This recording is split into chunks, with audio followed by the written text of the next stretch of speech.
Pemirsa, terima kasih Anda masih bersama kami dalam dialog seputar kita. Tadi Pak Dadang mengatakan bahwa salah satu anak yang tidak bersekolah mungkin akses dari rumah ke tempat sekolahnya memang cukup jauh sekali. Tapi nggak hanya itu, ternyata ada juga sekolah yang malah rusak. Nah, ini pihak DPRD mengakui tentang hal itu. Kita saksikan tayangannya berikut ini.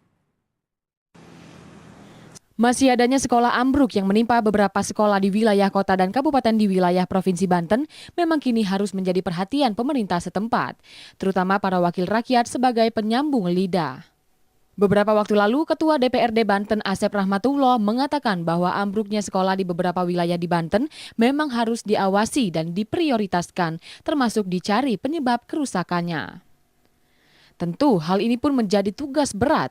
Meski kewenangannya berada di kabupaten kota, DPRD Banten harus tetap mengawasi banyaknya sekolah ambruk tersebut. Pengawasannya atau perencanaan terhadap konteks bangunan itu yang harus betul-betul diperhitungkan. Karena sistem atap sekarang yang sistem pakai rangka baja ringan itu tidak sebatas hanya disusun-susun saja. Itu kan ada semacam perhitungan yang secara mekanika tekniknya gitu kan. Jadi tidak hanya kayak kayu disusun-susun saja, karena itu kan ada beban-beban yang harus diperhitungkan, sehingga itu harus dihitung melalui ada yang sistemnya computerized lah, kan artinya bahwa untuk ukuran sekian, jaraknya harus sekian, segala macam itu harus detail. Diketahui sebelumnya sebuah sekolah yang baru selesai dibangun di Lebak Selatan, Provinsi Banten, mengalami kerusakan di bagian atapnya hingga ambruk. Rohili Serang, Banten TV. Dari sudut sekolah yang rusak, tadi juga kita memantau tentang keberadaan anak-anak yang putus sekolah. Kali ini kita pantau juga mengenai guru-guru honorer yang ternyata masih rendah penghasilannya. Kita saksikan tayangannya berikut ini.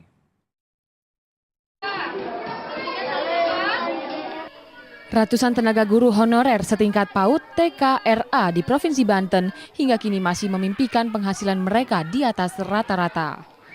Kondisi ini terjadi karena mereka tak kunjung mendapat perhatian dan kedudukan dari pemerintah. Dari data Federasi Serikat Pekerja Tenaga Kependidikan Provinsi Banten atau FSPTK, masih ada sekitar 150.000 tenaga kerja honorer di wilayah Provinsi Banten yang hingga kini nasibnya belum jelas. Ini perhatian dari pemerintah ya memang ada ya, memang kita tidak menutup mata juga, ada lah. Seperti misalkan sertifikasi, program sertifikasi, kemudian juga tunjangan fungsional, tunjangan insentif. Tetapi itu pada faktanya banyak yang tidak tepat sasaran. Ironisnya lagi, banyak dari honorer ini yang mengabdikan jasa mereka tidak dalam waktu yang sebentar. Sudah berapa tahun? 10 tahun. Kesejahteraan yang Ibu terima seperti apa?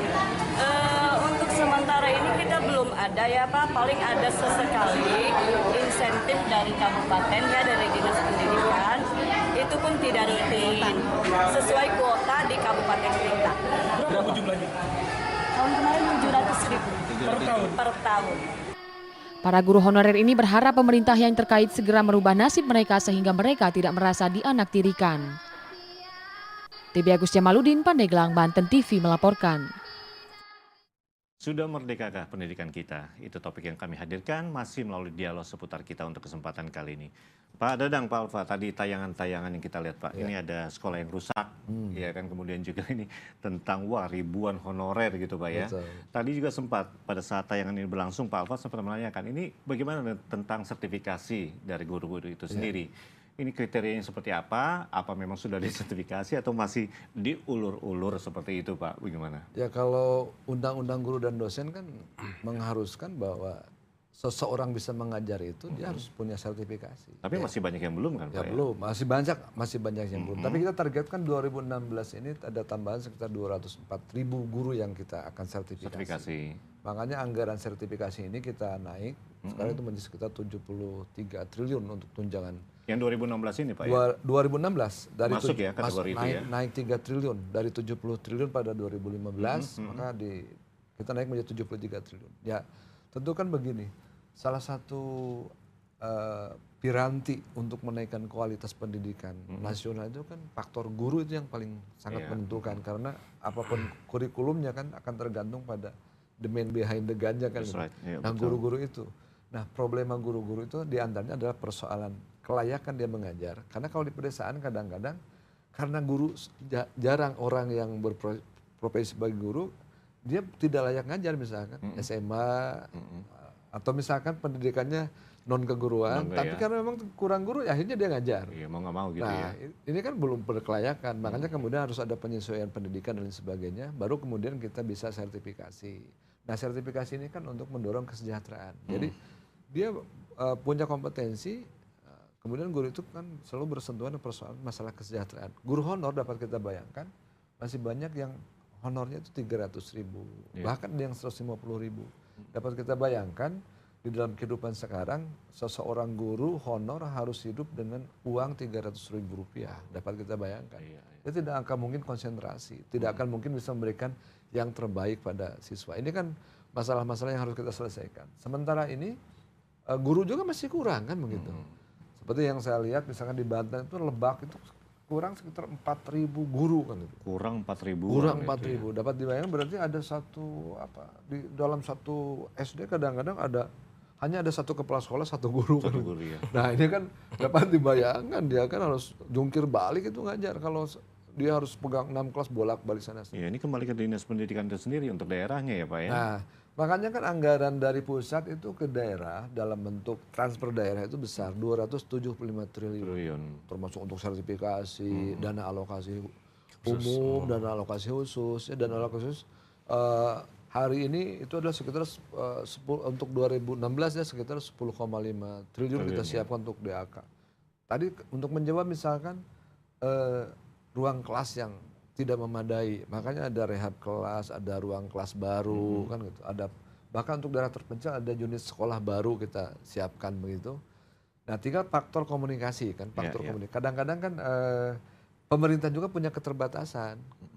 Persoalan data dan lain sebagainya. Saya kira ini makanya semua pihak itu harus selalu melihat perkembangan pendidikan di daerah-daerah pelosok seperti yang tadi saya sampaikan bahwa Pak Jokowi itu punya komitmen bagaimana mendorong pendidikan yang berkualitas pada daerah-daerah perbatasan dan daerah-daerah terpencil. Dan kita mengerti bahwa Banten itu banyak daerah-daerah terpencilnya. Itu bagian dari nawacita. Nawacita kan negara itu hadir ketika rakyat membutuhkan. Nah, negara hadir ini kan yang harus mesti kita lihat bersama apakah benar misalkan negara selalu hadir ketika rakyat membutuhkan. Nah, ini kan pertanyaan-pertanyaan kritis seperti itu yang mesti dijawab oleh pemerintah. Iya nih, bagaimana Pak Alfa? Kalau kita lihat kan ini, mungkin skupnya kita Banten dulu deh. Bagaimana Pak Alfa bisa mengamatinya Pak?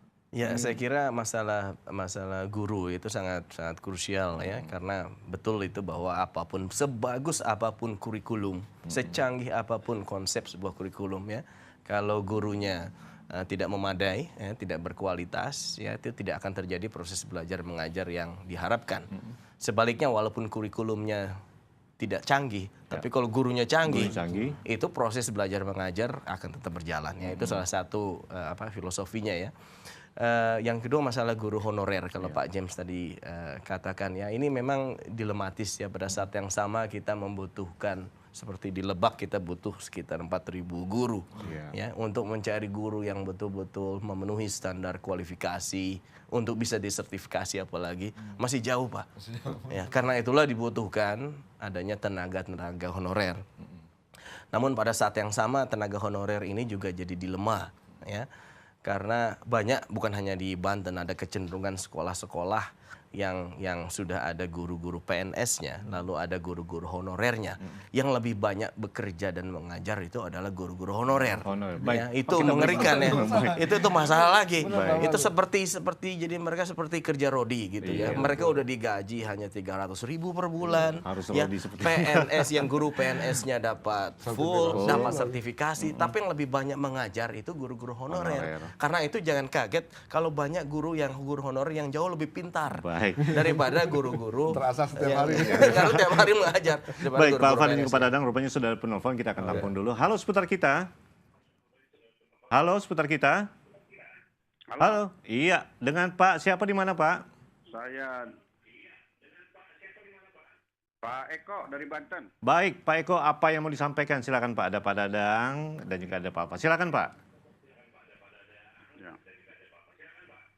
Begini Pak Dadang dan teman-teman yang ada di TV Banten. Ya. Sebetulnya dunia pendidikan kita itu di Banten itu sudah agak sedikit maju dibanding dengan pada saat-saat kita masih posisi dijajah oleh Jawa Barat. Ya. Kan gitu. Persoalannya itu adalah ketidakmampuan dari provinsi maupun dari kabupaten kota yang tidak mau mengalokasikan anggarannya 20%. Iya.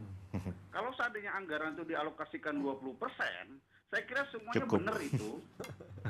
Persoalannya itu adalah hanya beberapa kota saja yang sudah mampu. Sementara Lebak coba menganggarkan anggaran 20%, habis itu semua anggaran itu. Iya. Itu loh. Persoalannya itu tidak bisa disalahkan satu pihak saja. Coba kalau seandainya dianggarkan, bayangkan saja sekarang guru kita, ya guru seprovinsi Banten itu ada 170.000 orang. Ya. Nah itu pun adalah tenaga honorer tadi. Nah tenaga honorer itu yang angkat itu siapa Pak? Dia ngangkat sendiri loh Pak. Ngaku-ngaku dia guru GBS, padahal bukan guru GBS itu. Seleksi sendiri. Ya, dia punya seleksi sendiri, diangkat sendiri, yang mendatangkan juga kepala sekolah dan itu saudara-saudaranya kan gitu. Jadi persoalan ini memang persoalan yang sangat besar sekali gitu. Nah oleh karena itu maka sebetulnya adalah cobalah sudah anggarkan 20% itu. Jangan kalau dihitung-hitung akal-akalan. 20% itu katanya sudah. Padahal itu gaji guru itu. Baik, baik. Gaji itu sebetulnya. Iya. Itu aja sementara. Oleh karena itu para pengamat-pengamat jangan menyalahkan saja bisanya. Tapi kontrol juga kondisi-kondisi objektif yang ada. Baik. Terima kasih. Iya, terima kasih Pak Eko. Wah, ini kontrol juga nih ya. Ya, artinya kita bisa melihat tadi mungkin saya juga di awal sempat sampaikan ke Pak Dadang bahwa ini nggak hanya tugas pusat aja. Iya kan sudah dialokasikan juga ke daerah. Nah, bagaimana realisasi aplikasi dari daerah itu sendiri ke lapangan itu, Betul. Pak? Nah ini kan 20% itu amanat Undang-Undang Dasar 45. 20%. Tapi kemudian kan muncul perdebatan 20% itu termasuk gaji atau tidak. Nah, Memang semangat nggak ada spesifikasinya, artinya. semangat DPR itu di luar gaji. Tapi kemudian itu kan diputus oleh Mahkamah Konstitusi bahwa 20% itu termasuk gaji. Nah, Berarti kecil dong, Pak ya? kecil. Wah. Karena gaji pegawai itu lebih banyak. Betul. Kan. Rata-rata kan di angka 50-50 lah. Rata-rata 50-50. Makanya kan ini kembali kepada political will dari pemimpin. Ya, jadi kalau pemimpin misalkan kuat bahwa menganggap bahwa pendidikan itu bagian penting di dalam pembangunan bangsa ini, apalagi sekarang kita mencanangkan revolusi mental. Ya. Oke, misalkan walaupun keputusan MK bahwa 20% itu bisa masuk dengan gaji pegawai, tapi kalau kita punya political will misalkan, oke lah di Banten itu 20% itu di luar gaji. Berarti kan kita mengambil angka minimal 20%. Bisa berarti 40% segala macam. Kalau kita menganggap pendidikan itu penting. Jadi makanya ini dikembalikan kepada daerah. Karena pada dasarnya pemerintah pusat sudah memberikan alokasi yang cukup besar, termasuk tadi untuk kepentingan guru dan lain sebagainya. Nah, ini bagaimana berbagi peran antara pusat dengan daerah ini yang harus kita lakukan. Oleh karena itu memang untuk usulan anggaran 2016 ini jadi 424,7 triliun itu, Pak ya? Ya, betul. Baik, kita akan break dulu pemirsa, masih dalam program dialog seputar kita. Kami mengangkat tema tentang sudah merdekakah pendidikan kita. Untuk Anda yang akan berpartisipasi, kami masih menantikan 0216307303. Tetap bersama kami dalam dialog seputar kita.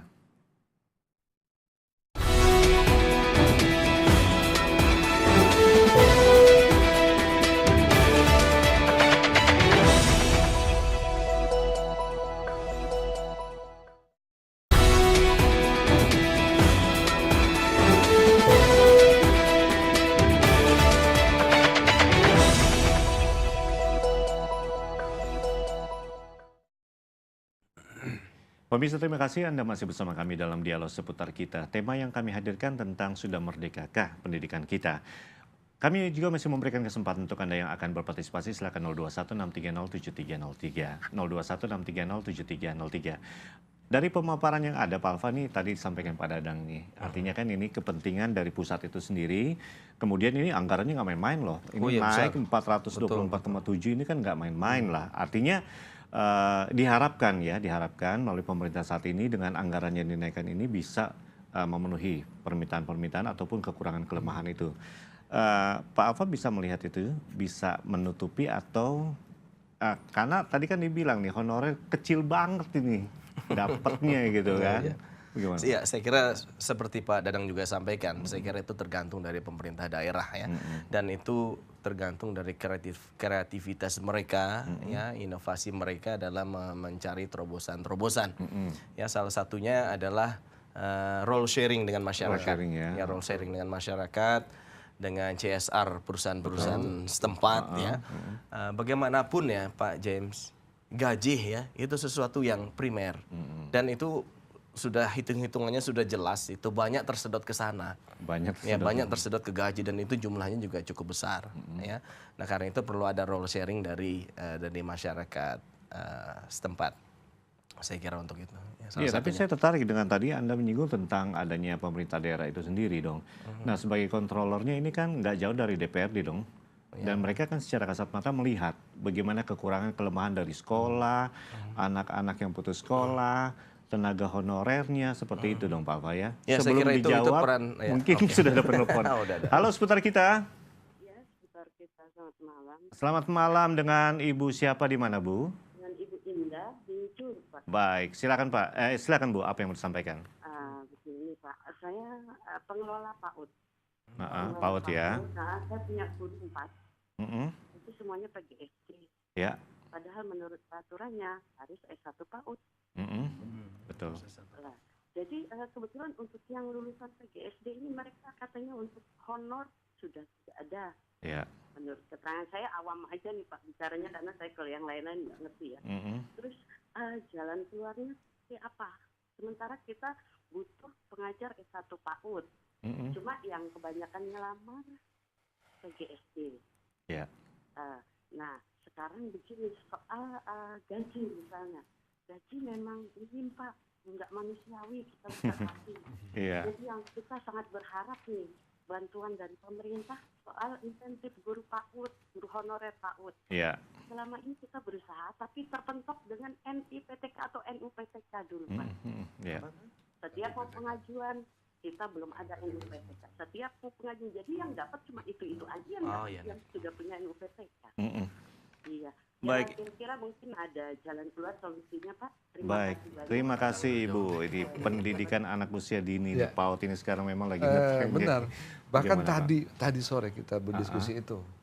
Jadi bagaimana kita menjabarkan revolusi mental pada program-program aksi yang tepat gitu ya. Sementara ini baik pemerintah maupun masyarakat selalu salah kaprah tentang PAUD. PAUD itu ya. Pendidikan anak usia dini itu dianggap sekolah yang tidak terlalu penting. Cukup anak itu sekolah SD, SMP. Dianggap cukup itu. Cukup itu. Padahal kalau kita lihat bahwa yang paling berpengaruh terhadap perkembangan anak itu pada usia 0 sampai 6 tahun. Ya PAUD itu ya. PAUD. Ketika pemerintah, orang tua benar-benar memperlakukan anak pada usia 0,6 tahun, maka kemudian di masa depan dia akan sukses. SD, SMP, SMA-nya dia akan mudah. Karena sudah ini yang tidak disadari. Jadi kita menganggarkan besar pada wajar Dikdas, SD, SMP, tetapi kemudian tidak memberikan perhatian pada PAUD. Benar kata Bu Indah tadi ya, bahwa misalnya kalau kita lihat ke desa-desa, memang satu desa rata-rata minimal 1 PAUD. Itu rata-rata setiap pemerintah daerah punya kebijakan seperti itu. Tetapi siapa yang mengajar di PAUD? Nah kadang-kadang ibu-ibu PKK yang memang tidak punya kualifikasi untuk ngajar, akhirnya kan memang tidak ada yang mau ngajar, ikut ngajar dulu. Padahal dia harus mengajar sebuah generasi yang sangat penting, usia 0 sampai 6 tahun. Kalau kita gagal mendidik anak usia 0 sampai 6 tahun, itu bahaya ke depannya. Negara ribut-ribut seperti ini bisa jadi karena mereka tidak pernah mengenyam pendidikan PAUD dulunya. Nah, sindirannya seperti itu kan. Nah, ini saya kira. Nah, makanya hari ini banyak sekali program-program yang sudah diluncurkan oleh pemerintah pusat mengenai PAUD ini. Apakah di alat permainan, tunjangan untuk guru PAUD walaupun belum besar. Belum besar. Tapi kita sedang mencoba menyadarkan semua pihak, para stakeholder. Karena ini penting kan? Penting sekali. Ya. Saya gebrak-gebrak itu beberapa kali agar semua sadar gitu. Oh, gitu. Bahwa PAUD Tapi itu sadar nggak Pak? Ya ini sedikit-sedikit kan mulai sadar nih, mulai nambah-nambah di PAUD ini. Saya sepakat dengan Bu Indah. Ini PAUD ini adalah problem bangsa ini. Nah kita salah memperlakukan pendidikan pada anak usia dini sehingga kita gagal sebagai negara yang kemudian terlambat kemajuannya dibandingkan negara-negara lain. Saya setuju bicara tentang stakeholder nih semuanya berperan kan Harus seharusnya. berperan. Kan? Tadi kan Pak Alpa mengatakan bahwa bagaimana peran swasta. Berbicara good governance itu kan ada 3 pilar, state, negara. Kemudian juga adalah private sector, sektor swasta juga harus terlibat CSR tadi kan. 2,5% bangun PAUD, beri insentif buat guru kan. Kemudian warga masyarakat semua harus punya persepsi yang sama bahwa pendidikan adalah investasi yang penting. Masa beli rokok mampu per hari 1 bungkus, masa nyekolahin anak mampu kan? Itu political will pemerintah juga ya. Nah, political will pemerintah kan sebenarnya. Oh gini gimana Pak apa melihatnya? Ya, saya kira tapi saya kira kita tahan dulu Pak. Rupanya sudah penelpon Pak. Rupanya sudah penelpon ya Pak ya. Minum dulu. Baik, halo seputar kita. Halo. Iya, dengan Bapak siapa di mana Pak? Sutejo nih di Palmerah. Palmerah, baik. Silakan Pak, apa yang mau disampaikan? Iya, sebetulnya bukan kagak ada yang mau ngajar di PAUD, Pak. Ya. Rata-rata kan di PAUD itu minimal kan S1. Iya. Nah sekarang honor yang mereka terima itu kan gedean yang pada main di GOT cuma 2,7 dibayar oleh Ahok. Iya. Nah sekarang siapa yang mau ngajar di PAUD kalau memang paling gede 400, 500. Kisarannya ratusan ya. Iya, kesianan. Baik, itu saja Pak. Terima kasih Pak. Baik, terima kasih. Ini langsung saja. Ya begini Pak James ya, kalau dengar dari Bu Indah dan satu tadi juga sudah pemerintah tuh memberikan insentif untuk guru-guru PAUD itu juga tidak banyak Pak Dadang tadi katakan. Sangat kecil sekali. Kecil sekali. Nah, untuk administrasinya juga jangan terlalu dipersulit ya. Ya, hampir harus persyaratan tadi Pak Dadang sempat katakan dan Bu Indah. Udah kecil harus punya nomor nomor induk tadi ya, baru bisa mendapatkan gajinya insentifnya ya. Tapi yang kedua juga saya kira political will dari pemerintah dari daerah setempat juga ya untuk mendorong sektor-sektor non pemerintah untuk ikut berpartisipasi. Anda melihat saya juga itu saat ini gimana nih? Saya kira masih dalam wacana belaka. Ya, kalau kita lihat bukan hanya di Banten Pak. Wacana belaka ini sekarang. Bukan hanya di Banten ya, tapi di perbatasan misalnya di perbatasan dengan Malaysia misalnya di daerah Kabupaten Sanggau, Kecamatan Entikong. Waktu itu saya sempat ke sana ya. Itu wacana-wacana sekolah satu atap itu udah bertahun-tahun Pak diutarakan oleh pemerintah setempat itu tidak pernah jadi. Sementara saya melihat mengunjungi satu sekolah Malaysia. Saya berjalan setengah jam berjalan dari desa Gun Tembawang. Itu Gun Jemak kira-kira 7 jam naik perahu ya di Sungai Sekayam itu. Lalu dari situ jalan sekiranya lebih 45 menit masuk ke perbatasan Malaysia. Saya lihat ada satu sekolah satu atap punya Malaysia. Itu didirikan tahun 69. Dan itu anak-anak kita di desa Gun Tembawang itu bersekolah di situ Pak. Di Malaysia. Nah, itu satu atap asrama. Ya, nanti dia Sabtu Minggunya dijemput orang tuanya kembali. Sementara SD yang kita bangun itu baru dibangun tahun 2000, Pak. 2000. Itu baru SD. Ya, itu saya potret itu bagaimana kondisinya sangat menyedihkan, cuma punya 3 ruang kelas. Sementara yang Malaysia dari tahun 69 mereka bangun. Ini wajah kita keluar. Ya, itu betul-betul harus diperhatikan dan mereka belajar pendidikan moral Malaysia. Kurikulumnya. Bukan Pancasila. Nasionalisme Malaysia itu di perbatasan. Nah yang saya tidak mengerti itu politisi-politisi lokal ya pemerintah setempat itu mewacanakan mereka kunjungan studi Pak ya ke Malaysia itu sering sekali. Tapi tidak pernah jadi-jadi itu. Nah sekarang saya mendengar bahwa sedang akan diupayakan sekolah terintegrasi namanya. Ya sekolah terintegrasi ini kata lain daripada sekolah satu atap. Di mana SD, SMP, SMA bisa jadi satu atap lalu berasrama ya di situ. Nah, itu mudah-mudahan bisa jadi untuk 2016 ke depan ya, tidak hanya wacana aja. Cuma begini Pak Dadang, saya melihat ya, hal-hal yang urgent di perbatasan. Kalau menurut saya itu sebaiknya di-tackle sama pusat sajalah. Betul.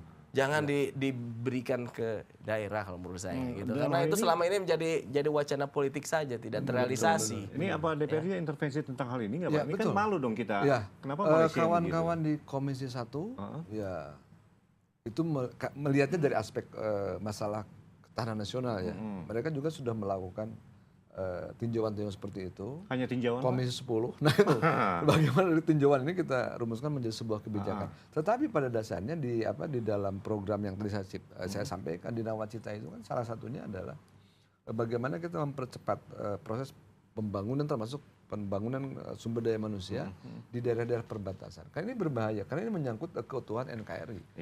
Ketika itu dibiarkan kan tadi, ketika orang sekolah keluar ke Malaysia itu kan nasionalismenya akan menjadi otomatis problem ke depan. Tadi saya bilang, tanya Presiden Indonesia nggak tahu siapa. Nah, itu kan ini pekerjaan besar bagi kita semua. Jadi bukan hanya bicara, tapi itu harus mulai bergerak lah dengan anggaran yang besar ini.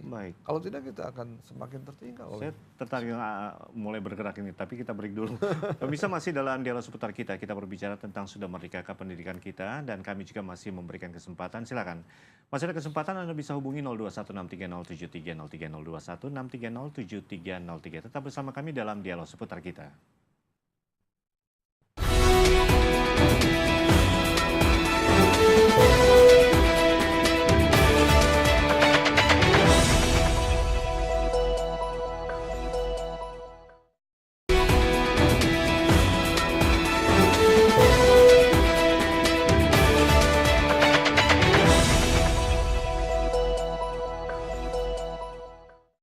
Anda masih bersama kami dalam dialog seputar kita dan sudah merdekakah pendidikan kita, topik yang kami masih hadirkan lewat acara ini. Masih ada kesempatan 0216307303 untuk Anda yang akan berpartisipasi. Saya ke Pak Alfa nih Pak, ini sekarang kita soroti lagi ya, kalau bicara DPR udah pasti nih hubungannya dengan DPRD gitu kan. Nah DPRD tadi sudah kita singgung. Sebetulnya tadi sempat disinggung tentang wilayah Kalimantan yang dengan Malaysia. Nah sekarang untuk Banten itu sendiri otomatis studi banding on quote ya dalam tanda petik, studi banding yang dilakukan oleh seorang pengamat pendidikan ini seperti apa sebetulnya ini? Ya saya kira tantangannya itu hampir sama Pak ya, karena itu di Banten juga apalagi di daerah Banten Selatan, daerah di pelosok terpencil sana juga Ujung Kulon gitu ya. Saya kira di sana tantangannya sama seperti kayak di Kalimantan, di sana 7 jam naik perahu ya, berangkat pagi datang sampai sana maghrib. Bayangkan ya, itu di sana juga jalan-jalan juga masih belum infrastruktur jadi juga masih belum begitu baik ya.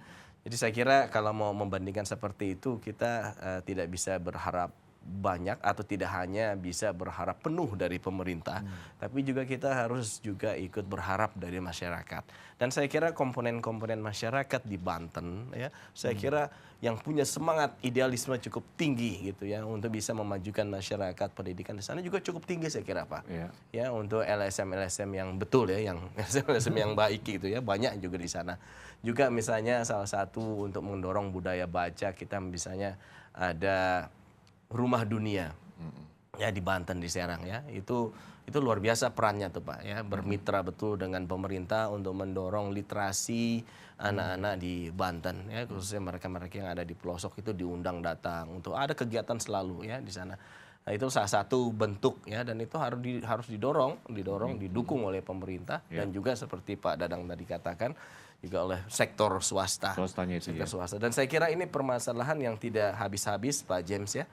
Itu kalau kita lihat secara kualitas ya, kan ada dua masalah di pendidikan ini, masalah kualitas dan masalah aksesibilitas ya. Dari masalah kualitas saja kita lihat Banten aja selisihnya tidak beda jauh dengan Papua untuk indeks pembangunan manusianya. 2013 ya. Itu 8 terendah itu kan. Betul ya. Lalu dilihat itu baru dari Banten. Dilihat dari Indonesia secara nasional ya. Itu 108 dari 185 negara di dunia. Nah, dibandingkan dengan Malaysia dan Singapura, mereka hitungannya udah tingkat ke-6, 10 ya, di atas jauh dengan melesat jauh dari kita ya. Memang kita tantangannya juga cukup besar, geografis juga jumlah penduduk yang besar, tapi itu bukan excuse. Kita lihat India ya, negara besar tapi mereka punya political will ya, karena mereka memang punya budaya berargumentasi yang cukup kuat Pak. Anda kalau bicara dengan orang ini mereka bicara lebih banyak daripada tapi itu saya kira hal yang positif ya.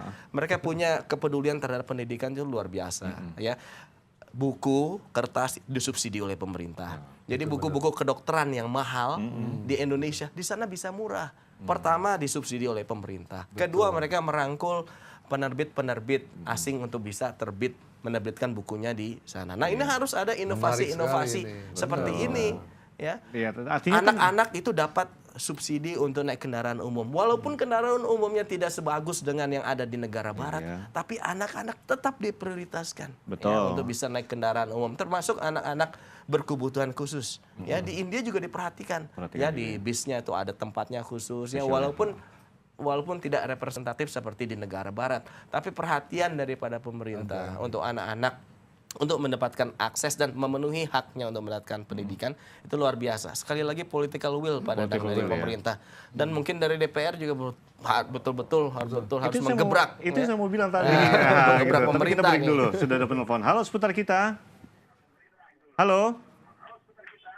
Halo, Iya. kita. Iya, dengan Pak siapa di mana? Waalaikumsalam. Dengan Pak Ujang Supriyatna di Serpong. Serpong. Baik, silakan Pak Ujang. Di sini ada Pak Dadang, ada Pak Alfa. Silakan Pak. Ya, terima kasih kepada Bapak kita yang ada berdua di depan kaca saya ini. Iya. Saya ingin menanyakan sama Bapak yang di bajunya ini ada logo anggota dewan kayaknya. Iya betul, dari Komisi 10 ya. Silakan Pak. Pak Dadang. Ya, kalau kita bicara tentang masalah pendidikan ya, kayaknya kita di Banten ini ya, kayak seperti Bapak yang tadi bicara itu, memang kalau kita berbandingkan dengan provinsi-provinsi lain, Banten itu paling rendah masalah pendidikan. Iya. Nah, jadi harapan saya, kalau bisa istilahnya guru-guru yang mau diterjunkan ke daerah-daerah itu, apa guru-guru itu lebih profesional lah untuk diterjunkan lah, lebih bagus lah pendidikannya gitu. Iya. Saya pernah ngetes itu seorang guru matematika itu, dia itu sendiri tidak bisa dengan matematika itu. Bagaimana mengajarkan karena muridnya? Iya. Atau lucu itu. Oke. Dan juga ini masalah buku. Buku di Provinsi Banten itu mahal. Ya. Nah, jadi ini yang kita perhatikan ya. Perhatikan bapak-bapak yang dua itu. Masalah buku. Ini buku adalah permainan pustaka dengan guru. Karena sebenarnya buku-buku tidak diperbelikan, dijual belikan. Gitu. Oke. Kenapa kok di sekolah-sekolah di Provinsi Banten ini, waduh, diperbuatkan sangat mahal coba. Anak saya aja kelas 4 SD itu mencapai 525 harga buku. Coba. Ya, baik. Nah, jadi ini harapan saya kepada bapak-bapak yang berdua ini ya, dialog seputar kita ini. Saya sebagai orang Banten, yaitu di Karangantu, Serang, Banten, yang tinggal di Serpong, saya agak miris masalah-masalah ini. Iya Pak. Ya, ini harus diperhatikan semua ini. Iya, baik. Apalagi guru-gurunya itu latah iya. dengan duit. Baik, terima kasih Pak Ujang partisipasinya Pak ya. Terima kasih dengan kerendahan hati Bapak yang telah menerima saya dan juga ya. Iya. Assalamualaikum warahmatullahi wabarakatuh. Waalaikumsalam. Ini tentang buku mahal, ya kan? Kompetensi dari guru itu sendiri. Pertama mengenai buku, kita sedang menyelesaikan, sudah hampir tuntas.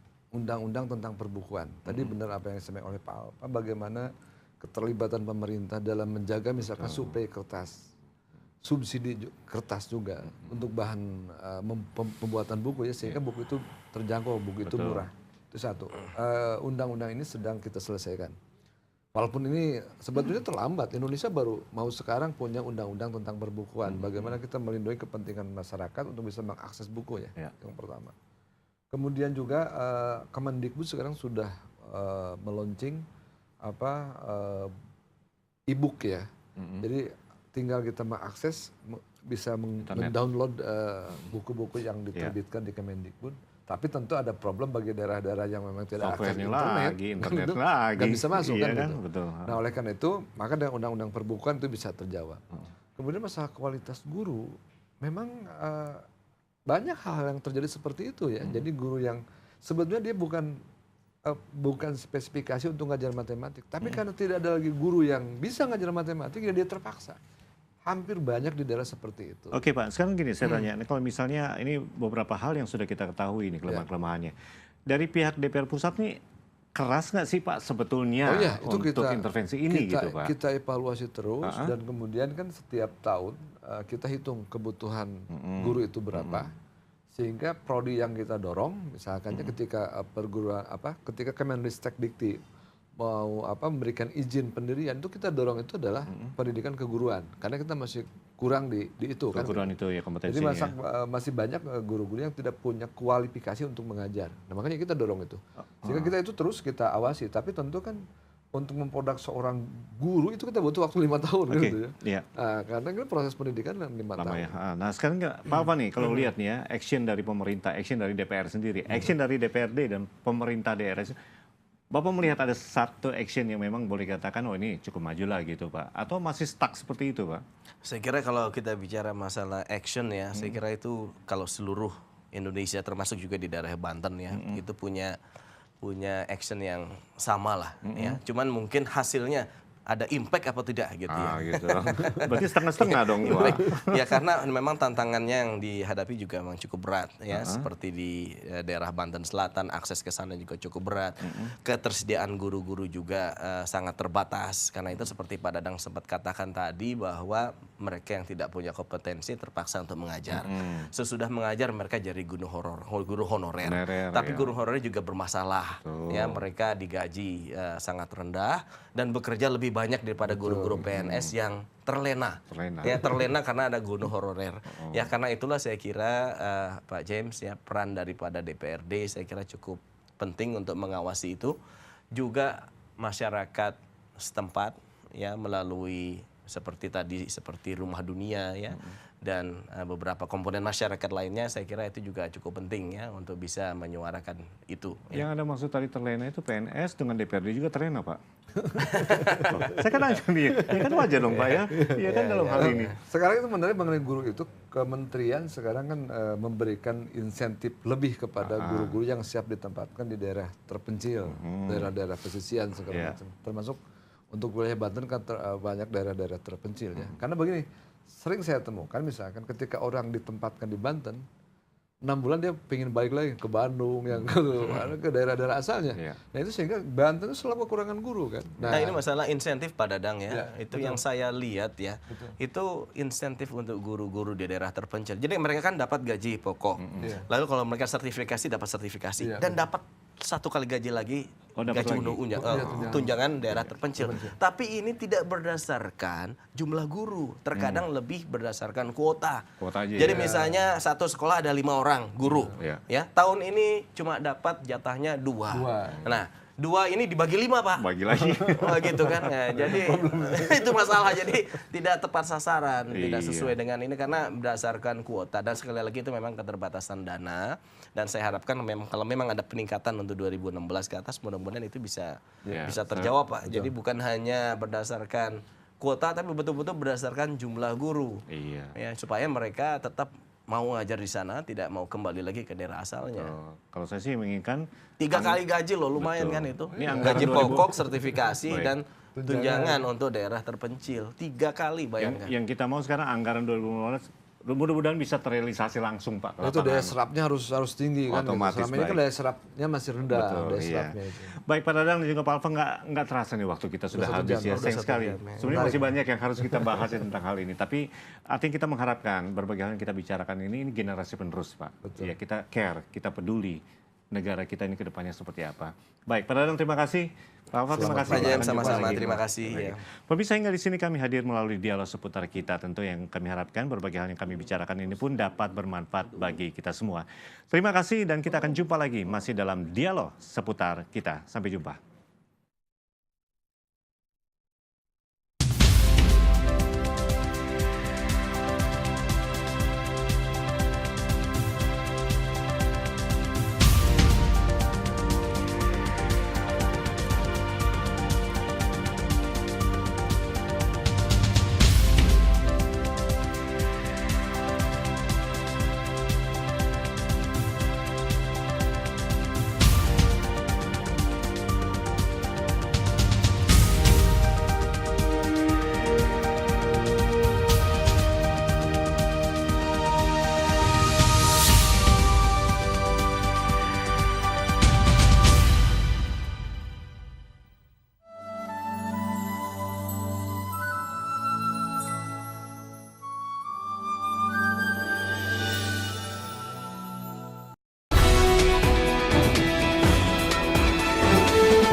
Pemirsa, terima kasih Anda masih bersama kami dalam Seputar Kita, dan kali ini kami mengajak Anda ikut serta dalam dialog seputar kita. Seperti yang sudah kami sampaikan tadi, kita akan berbicara banyak tentang dunia pendidikan.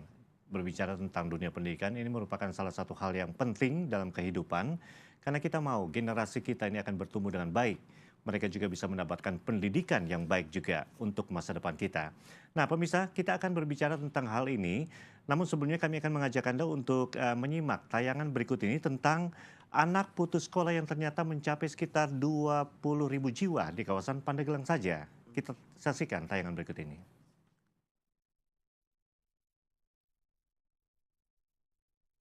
Pendidikan memang sangat penting bagi setiap orang, terutama bagi anak-anak yang usianya sudah menginjak usia 7 tahun ke atas. Meski seharusnya usia tersebut merupakan usia produktif sekolah, namun ternyata dari data Dewan Pendidikan Kabupaten Pandeglang hingga 20 Mei 2015 masih banyak anak-anak pada usia 7 hingga 15 tahun yang justru tidak mengenyam bangku sekolah. Hal ini pun mendorong keprihatinan Dewan Pendidikan dan terus mendorong pemerintah setempat untuk lebih serius terhadap dunia pendidikan, khususnya lebih memperhatikan anak-anak yang seharusnya sudah bersekolah. Anak-anak usia 7-15 yang seharusnya mereka berada di bangku sekolah berdasarkan data di sana, di Badan Pemberdayaan itu masih ada kurang lebih sekitar 20.000 anak, ya, terdiri dari mungkin anak yang belum bersekolah atau yang sudah sekolah tapi drop out. Diketahui dari data yang didapat, Dewan Pendidikan mencatat ada 20.000 jiwa anak yang tidak sekolah, terutama mereka banyak di daerah Kecamatan Labuan dan Penimbang yang mayoritas mereka adalah anak dari para nelayan. TB Agus Jamaludin, Pandeglang, Banten TV melaporkan. Boleh dikatakan cukup riskan kalau kita melihat puluhan ribu mereka yang putus sekolah. Nah, itu baru satu wilayah, belum wilayah lainnya. Kita akan membahas tentang hal ini bersama dengan beberapa tamu istimewa yang sudah hadir di studio kami kali ini. Dan tema yang kami ambil adalah tentang sudah merdekakah pendidikan kita. Bersama dengan tamu yang pertama adalah ini sudah dikenal karena sudah berapa kali hadir ya, yaitu Bapak Dadang Rusdiana selaku anggota Komisi 10 DPR RI yang sekaligus membidangi juga pendidikan masalah ini, Pak, pendidikan. Ya. Assalamualaikum warahmatullahi wabarakatuh. Waalaikumsalam, Pak. Sehat, Pak? Alhamdulillah sehat. Harus sehat. Harus sehat. Karena banyak masalah yang harus kita selesaikan. Betul. Dan yang kedua adalah ini juga udah berapa kali nih hadir ya. Ini Pak Alfa Amir Rahman, pengamat pendidikan dari Untirta. Halo Pak, bagaimana kabarnya? Kabar baik, Assalamualaikum. Terima kasih Pak James. Iya, sehat semua Pak ya. Sehat, harus sehat. Kita harus sehat supaya kita lebih refreshing lagi untuk bisa melihat bagaimana dunia pendidikan kita ini, Pak. Mungkin saya yang pertama ke Pak Dadang, Pak. Ini untuk anggaran tahun 2016 ini sendiri ternyata ini tadinya mungkin sebelumnya 40 ya Pak ya. Kemudian naik. Iya betul. Naik lagi jadi sekitar... Anggaran pendidikan keseluruhan, karena kan anggaran pendidikan itu ada rujukannya. Bahwa amanat konstitusi, amanat undang-undang dasar 45, bahwa anggaran pendidikan itu kan 20%. Berbicara 20%, APBN kita kan 2.000 triliun. 2.000 triliun. Ya, berarti 400 triliun. Jadi kalau pada anggaran 2015 400 triliun, maka pada anggaran 2016 itu menjadi 424 triliun. 424 itu triliun. bagian dari komitmen pemerintahan Jokowi dengan nawacitanya. Ya, betul. Dengan Trisaktinya, apalagi tadi berbicara kemerdekaan. Berbicara kemerdekaan itu kan Trisakti. Iya. Trisakti, bagaimana kita berdaulat secara politik, bagaimana kita mandiri secara ekonomi, bagaimana kita berkepribadian dalam budaya.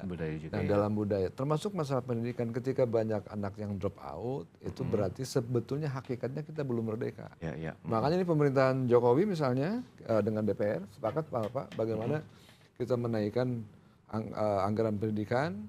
Kemudian bagaimana untuk mengatasi drop out itu kan ada untuk KIP, Kartu Indonesia Pintar, itu 19,2 juta sasaran di 2016 ini, 19,2 juta.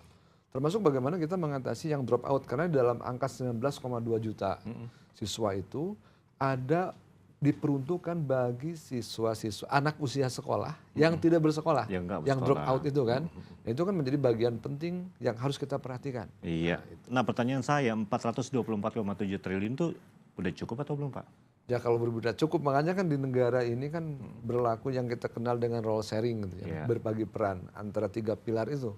Bagaimana peran pemerintah, bagaimana peran sektor swasta, dan bagaimana peran masyarakat. Saya kira kalau kita berbicara produk domestik bruto Indonesia itu yang sekitar 10.000 triliun, sedangkan APBN kita hanya 2.000 triliun, berarti kan hanya 20% intervensi negara itu, masih jauh. Sebetulnya anggaran 20% untuk APBN ini kan kalau melihat dengan kejadian yang ada tadi di Pandeglang saja 20 ribuan gitu ya. Betul, belum daerah lain ya, Lebak dan sebagainya kan Pak. Ini pernah nggak DPR sendiri, Pak Presiden kayaknya kita harus naik ini, jangan main 20% lah, karena kita...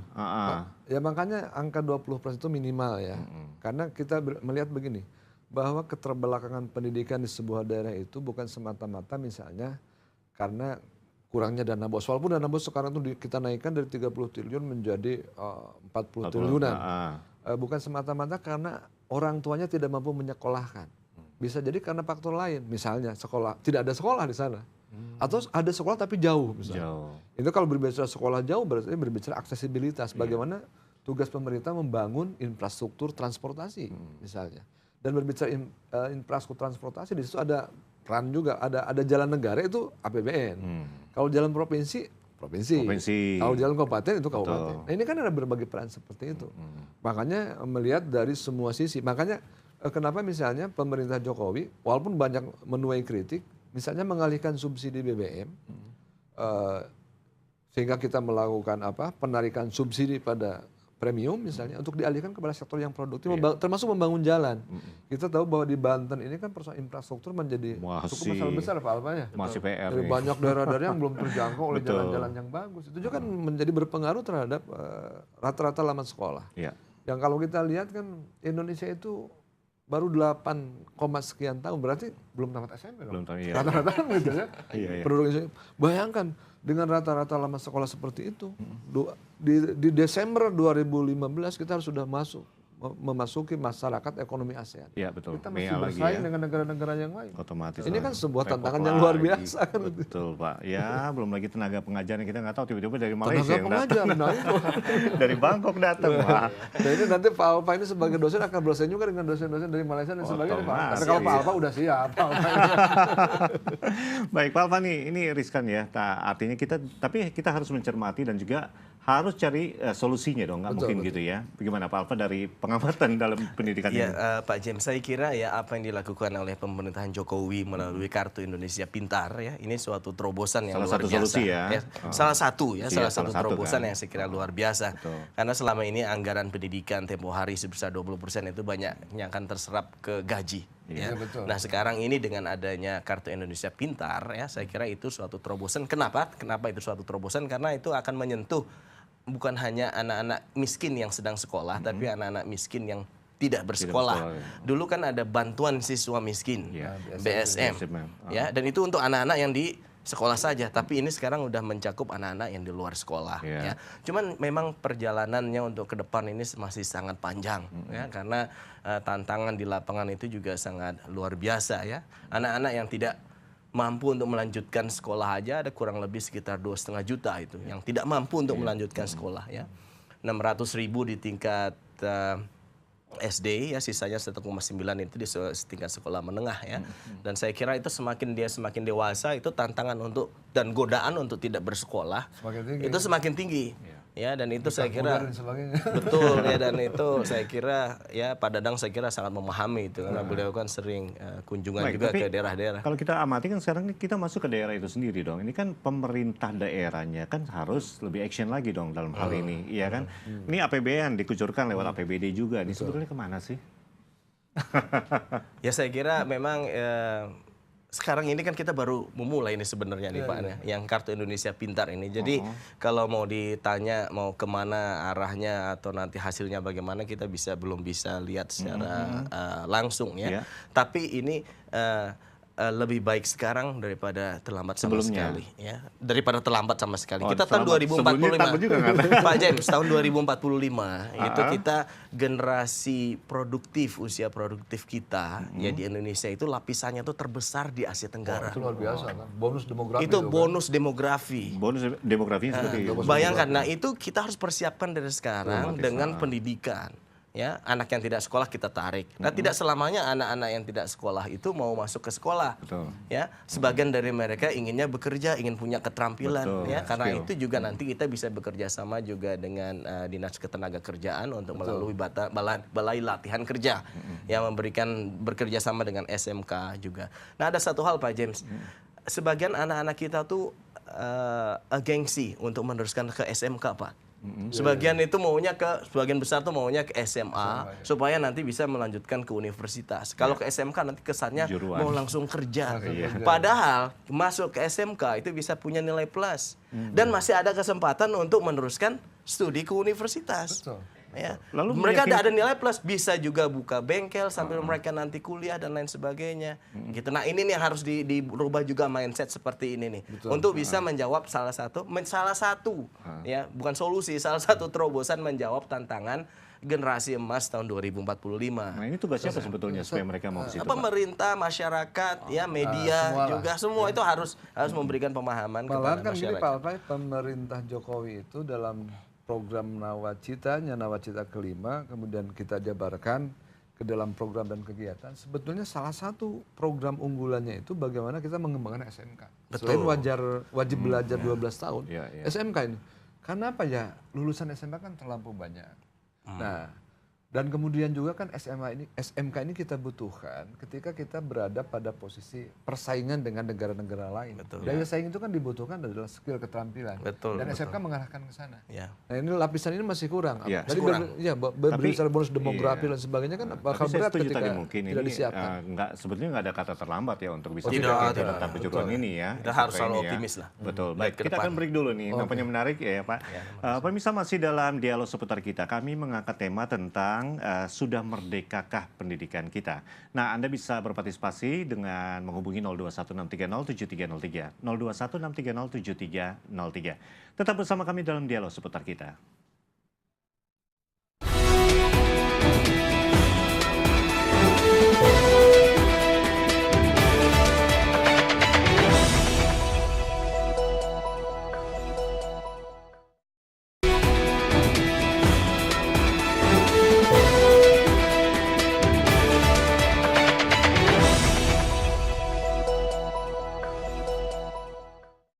Anda masih bersama kami dalam dialog seputar kita dan sudah merdekakah pendidikan kita, topik yang kami masih hadirkan lewat acara ini. Masih ada kesempatan 0216307303 untuk Anda yang akan berpartisipasi. Saya ke Pak Alfa nih Pak, ini sekarang kita soroti lagi ya, kalau bicara DPR udah pasti nih hubungannya dengan DPRD gitu kan. Nah DPRD tadi sudah kita singgung. Sebetulnya tadi sempat disinggung tentang wilayah Kalimantan yang dengan Malaysia. Nah sekarang untuk Banten itu sendiri otomatis studi banding on quote ya dalam tanda petik, studi banding yang dilakukan oleh seorang pengamat pendidikan ini seperti apa sebetulnya ini? Ya saya kira tantangannya itu hampir sama Pak ya, karena itu di Banten juga apalagi di daerah Banten Selatan, daerah di pelosok terpencil sana juga Ujung Kulon itu ya. Saya kira di sana tantangannya sama seperti kayak di Kalimantan, di sana 7 jam naik perahu ya, berangkat pagi datang sampai sana maghrib. Bayangkan ya, itu di sana juga jalan-jalan juga masih belum infrastruktur jadi juga masih belum begitu baik ya. Jadi saya kira kalau mau membandingkan seperti itu kita tidak bisa berharap banyak atau tidak hanya bisa berharap penuh dari pemerintah, tapi juga kita harus juga ikut berharap dari masyarakat. Dan saya kira komponen-komponen masyarakat di Banten ya, saya kira yang punya semangat idealisme cukup tinggi gitu ya untuk bisa memajukan masyarakat, pendidikan di sana juga cukup tinggi saya kira Pak. Ya untuk LSM yang betul ya, yang LSM yang baik gitu ya, banyak juga di sana. Juga misalnya salah satu untuk mendorong budaya baca kita misalnya ada Rumah Dunia ya di Banten di Serang ya, itu luar biasa perannya tuh Pak ya, bermitra betul dengan pemerintah untuk mendorong literasi anak-anak di Banten ya, khususnya mereka-mereka yang ada di pelosok itu diundang datang untuk ada kegiatan selalu ya di sana. Nah, itu salah satu bentuk ya, dan itu harus didukung oleh pemerintah dan juga seperti Pak Dadang tadi katakan juga oleh sektor swasta. Sektor swasta. Dan saya kira ini permasalahan yang tidak habis-habis Pak James ya. Itu kalau kita lihat secara kualitas ya, kan ada dua masalah di pendidikan ini, masalah kualitas dan masalah aksesibilitas ya. Dari masalah kualitas saja kita lihat Banten aja selisihnya tidak beda jauh dengan Papua untuk indeks pembangunan manusianya. 2013 itu 8 terendah itu kan. Betul ya. Lalu dilihat itu baru dari Banten. Dilihat dari Indonesia secara nasional ya. Itu 108 dari 185 negara di dunia. Nah, dibandingkan dengan Malaysia dan Singapura, mereka hitungannya udah tingkat ke-6, 10 ya, di atas jauh dengan melesat jauh dari kita ya. Memang kita tantangannya juga cukup besar, geografis juga jumlah penduduk yang besar, tapi itu bukan excuse. Kita lihat India ya, negara besar, tapi mereka punya political will ya, karena mereka memang punya budaya berargumentasi yang cukup kuat Pak. Anda kalau bicara dengan orang ini, mereka bicara lebih banyak daripada tapi itu saya kira hal yang positif ya. Mereka punya kepedulian terhadap pendidikan itu luar biasa ya. Buku, kertas disubsidi oleh pemerintah. Jadi buku-buku kedokteran yang mahal di Indonesia di sana bisa murah. Pertama disubsidi oleh pemerintah. Kedua mereka merangkul penerbit-penerbit asing untuk bisa menerbitkan bukunya di sana. Nah, ini harus ada inovasi-inovasi seperti ini ya.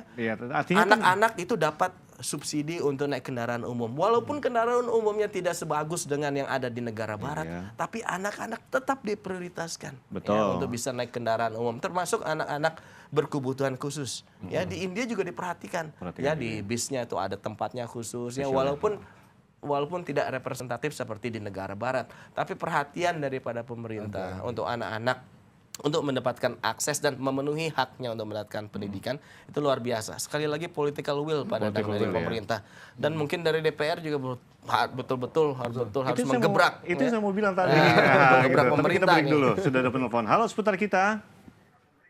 Halo. Halo. Iya. Iya. Dengan Pak siapa di mana?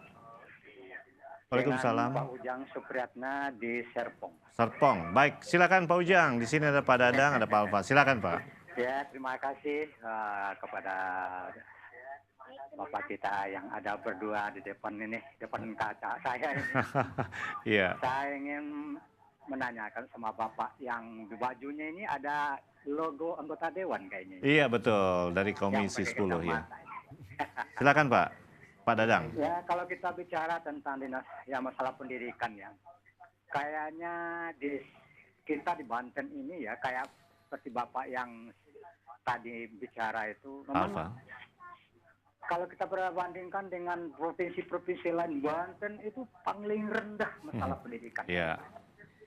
Nah, jadi harapan saya, kalau bisa istilahnya guru-guru yang mau diterjunkan ke daerah-daerah itu, apa guru-guru itu lebih profesional lah untuk diterjunkan lah, lebih bagus lah pendidikannya gitu. Yeah. Saya pernah ngetes itu seorang guru matematika itu, dia itu sendiri tidak bisa dengan matematika itu. Bagaimana mengajarkan kan anak-anaknya? Ya. Atau lucu itu.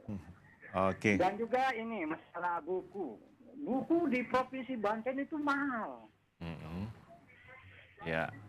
Nah, jadi ini yang kita perhatikan ya. Kita perhatikan bapak-bapak yang dua itu. Masalah buku. Ini buku adalah permainan pustaka dengan guru. Karena sebenarnya buku-buku tidak diperbelikan, dijual belikan. Gitu. Oke. Nah, kenapa kok di sekolah-sekolah di Provinsi Banten ini, waduh, diperbuatkan sangat mahal coba. Anak saya aja kelas 4 SD itu mencapai 525 harga buku. Coba. Ya, ya, baik. Nah, jadi ini harapan saya kepada bapak-bapak yang berdua ini ya, dialog seputar kita ini. Saya sebagai orang Banten, yaitu di Karangantu, Serang, Banten, yang tinggal di Serpong, saya agak miris masalah-masalah ini. Iya Pak. Ya, ini harus diperhatikan semua ini. Iya, baik. Apalagi guru-gurunya itu latah iya. dengan duitnya.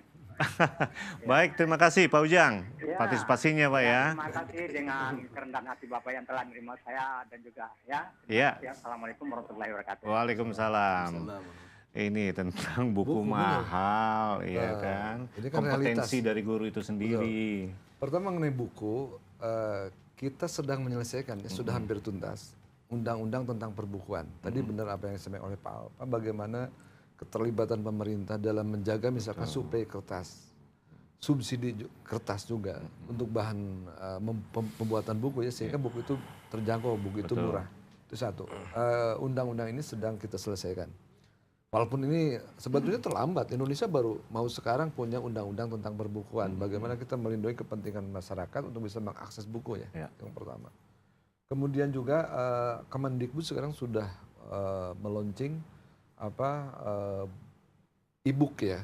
Jadi tinggal kita mengakses, bisa mendownload buku-buku yang diterbitkan di Kemendikbud. Tapi tentu ada problem bagi daerah-daerah yang memang tidak akses internet lagi, nggak bisa masuk, iya kan, gitu. Betul. Nah, oleh karena itu maka dengan undang-undang perbukuan itu bisa terjawab. Kemudian masalah kualitas guru, memang banyak hal yang terjadi seperti itu, ya. Jadi guru yang sebetulnya dia bukan spesifikasi untuk ngajar matematik, tapi karena tidak ada lagi guru yang bisa ngajar matematik, ya dia terpaksa. Hampir banyak di daerah seperti itu. Oke Pak, sekarang gini saya tanya, kalau misalnya ini beberapa hal yang sudah kita ketahui ini kelemahan-kelemahannya. Dari pihak DPR pusat nih keras nggak sih Pak sebetulnya itu untuk intervensi ini gitu Pak? Kita evaluasi terus dan kemudian kan setiap tahun kita hitung kebutuhan guru itu berapa. Sehingga prodi yang kita dorong, misalkan ketika perguruan ketika Kemendikbud mau memberikan izin pendirian, itu kita dorong itu adalah pendidikan keguruan, karena kita masih kurang di itu kan. Keguruan itu ya kompetensinya. Jadi masih banyak guru-guru yang tidak punya kualifikasi untuk mengajar. Nah, makanya kita dorong itu. Sehingga kita itu terus kita awasi, tapi tentu kan untuk memproduk seorang guru itu kita butuh waktu 5 tahun gitu ya. Iya. Nah, karena kan proses pendidikan 5 tahun. Ya. Nah, sekarang Pak Alpa nih kalau lihat nih ya, action dari pemerintah, action dari DPR sendiri, action dari DPRD dan pemerintah daerah. Bapak melihat ada satu action yang memang boleh dikatakan, oh ini cukup maju lah gitu Pak? Atau masih stuck seperti itu Pak? Saya kira kalau kita bicara masalah action ya, saya kira itu kalau seluruh Indonesia termasuk juga di daerah Banten ya, itu punya action yang sama lah ya. Cuman mungkin hasilnya ada impact apa tidak gitu ya. Gitu. Berarti setengah-setengah dong Pak. Ya karena memang tantangannya yang dihadapi juga memang cukup berat ya. Seperti di daerah Banten Selatan, akses ke sana juga cukup berat. Ketersediaan guru-guru juga sangat terbatas. Karena itu seperti Pak Dadang sempat katakan tadi bahwa mereka yang tidak punya kompetensi terpaksa untuk mengajar. Sesudah mengajar mereka jadi guru honorer. Tapi guru honorer juga bermasalah. Ya, mereka digaji sangat rendah dan bekerja lebih banyak daripada guru-guru PNS yang terlena. Ya, terlena karena ada guru honorer. Ya, karena itulah saya kira Pak James ya, peran daripada DPRD saya kira cukup penting untuk mengawasi itu. Juga masyarakat setempat ya melalui seperti Rumah Dunia ya dan beberapa komponen masyarakat lainnya, saya kira itu juga cukup penting ya untuk bisa menyuarakan itu. Yang Anda maksud tadi terlena itu PNS dengan DPRD juga terlena Pak? Saya kan nanya nih, ya kan wajar dong Pak ya? Iya kan dalam hal ini. Sekarang itu mengenai guru itu, Kementerian sekarang kan memberikan insentif lebih kepada guru-guru yang siap ditempatkan di daerah terpencil, daerah-daerah pesisian segala macam. Termasuk untuk wilayah Banten kan banyak daerah-daerah terpencil ya. Karena begini, sering saya temukan misalkan ketika orang ditempatkan di Banten, 6 bulan dia pengen balik lagi ke Bandung, yang ke daerah-daerah asalnya. Nah itu sehingga Banten itu selalu kekurangan guru kan. Nah ini masalah insentif Pak Dadang ya. Itu yang saya lihat ya. Itu insentif untuk guru-guru di daerah terpencil. Jadi mereka kan dapat gaji pokok. Lalu kalau mereka sertifikasi dapat sertifikasi dan dapat 1 kali gaji lagi. Gaji tunjangan daerah terpencil. Tapi ini tidak berdasarkan jumlah guru, terkadang lebih berdasarkan kuota. Jadi misalnya satu sekolah ada 5 orang guru, ya tahun ini cuma dapat jatahnya 2. Nah 2 ini dibagi 5 Pak. Bagi lagi. Gitu kan. Ya, jadi itu masalah. Jadi tidak tepat sasaran, tidak sesuai dengan ini karena berdasarkan kuota dan sekali lagi itu memang keterbatasan dana. Dan saya harapkan kalau memang ada peningkatan untuk 2016 ke atas, mudah-mudahan itu bisa terjawab Pak. Jadi bukan hanya berdasarkan kuota, tapi betul-betul berdasarkan jumlah guru. Ya, supaya mereka tetap mau ngajar di sana, tidak mau kembali lagi ke daerah asalnya. Kalau saya sih menginginkan 3 kali gaji loh, lumayan kan itu. Gaji pokok, sertifikasi dan tunjangan untuk daerah terpencil 3 kali, bayangkan. Yang kita mau sekarang anggaran 2015 mudah-mudahan bisa terrealisasi langsung, Pak. Itu daya serapnya harus tinggi kan. Otomatis Selama ini kan daya serapnya masih rendah. Betul, daya iya. serapnya itu. Baik Pak Dadang dan juga Pak Alfa, nggak terasa nih waktu kita sudah habis ya. Sayang sekali. Sebenarnya masih banyak yang harus kita bahas tentang hal ini. Tapi artinya kita mengharapkan berbagai hal yang kita bicarakan ini generasi penerus, Pak. Betul. Ya, kita care, kita peduli negara kita ini ke depannya seperti apa. Baik, Pak Dadang terima kasih. Pak Alfa terima kasih. Sama-sama, terima kasih. Ya. Pemirsa, hingga di sini kami hadir melalui dialog seputar kita. Tentu yang kami harapkan berbagai hal yang kami bicarakan ini pun dapat bermanfaat bagi kita semua. Terima kasih dan kita akan jumpa lagi masih dalam dialog seputar kita. Sampai jumpa.